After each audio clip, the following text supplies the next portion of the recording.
Ang dalawang bahagi ng aming kwento tungkol sa isyong kinapapalooban ni Derek Ramsey ay hindi puro nagtatapos.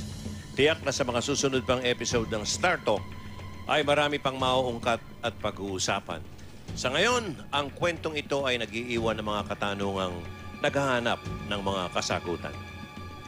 Ang tanong ko lang, year 2011, nung mapabalitang may asawa na si Derek, pero bakit 3 years later, ngayon lang lumantad yung sinasabing pinakasalan niya?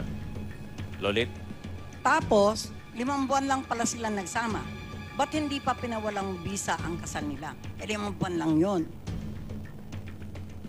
Aha. Meron ka pang gusto idagdag? Ako Butch, gustong ikaw. magtanong. Ako, ang tatanong ko naman kasi, kung totoo bang may balak umano, ulitin ko, may balak bang umano ang kampo Umano nga eh. ni Derek Ramsey na ipasailalim sa DNA test ang naging bunga ng kanilang pagsasama ni Mary Christine?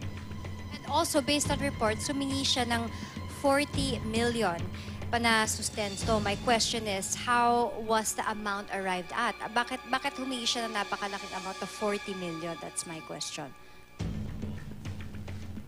At knowing Derek to be a gentleman, consistently, sa mga issues tungkol sa kanya, never siya nagko-comment. At sa isyong to, I think, hindi na siya magko-comment. Pero, pagkalam mo kay Derek in the proper venue, magsasalita siya. Yun lang.